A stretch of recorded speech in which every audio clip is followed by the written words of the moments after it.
नमस्कार, आप देख रहे हैं भारत एक्सप्रेस और मैं हूं आपके साथ आंचल मित्तल।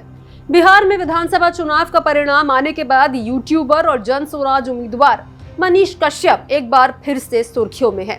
चुनाव में अपनी हार को लेकर नहीं, हराने को लेकर। जी हां, ये बात सुनकर आप हैरान हो गए होंगे, लेकिन ये बात एकदम सच है। आपको बता दें कि जन स्वराज पार्टी भले ही एक सीट भी ना जीत पाई हो, लेकिन उसके उम्मीदवारों ने कई सीटों पर दूसरी पार्टी का खेल जरूर बिगाड़ दिया है। हम बात मनीष कश्यप की कर रहे हैं। मनीष कश्यप चपटिया सीट से उम्मीदवार थे। बीजेपी छोड़कर वो जन स्वराज में शामिल हुए।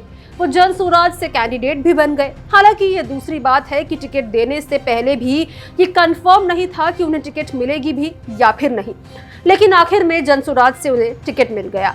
टिकट मिलने के बाद उन्होंने जमकर चुनाव प्रचार भी किया। लगातार दिन रात लोगों के बीच रहे और बसपा सिंबल को लोगों तक पहुंचाने की कोशिश भी की।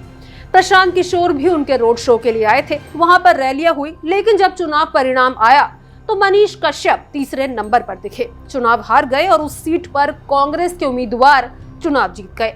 इसलिए लोग कह रहे हैं कि मनीष कश्यप चुनाव हारकर भी चुनाव जीत चुके हैं। अब आप कहेंगे कि ये कैसे पॉसिबल है, जो उम्मीदवार चुनाव हारा हो वो जीत कैसे गया? तो आपको बताते चले कि मनीष कश्यप बीजेपी को छोड़कर आए थे, ये बात आपको पता ही है। लगातार वो बीजेपी के खिलाफ बोल रहे थे, बीजेपी के खिलाफ, और वो किस तरीके से निशाना साध रहे थे वो भी आपने देखा होगा। अब आपको जरा चुनाव के परिणामों पर नजर डलवाते हैं। तो चुनाव का परिणाम अगर आप देख रहे हैं तो कांग्रेस पार्टी के उम्मीदवार को जितने वोट मिले थे वो थे 87,538 उम्मीदवार थे अभिषेक रंजन, और उन्हें ये वोट मिले। अब बात करें बीजेपी के प्रत्याशी उमाकांत सिंह की, जो पहले पूर्व विधायक भी उस सीट पर थे, उनकी बात करें तो उनको जो वोट मिले वो थे 86,936। यानी कि ये देखा जाए तो महज 602 वोटों से कांग्रेस के उम्मीदवार चुनाव जीत गए।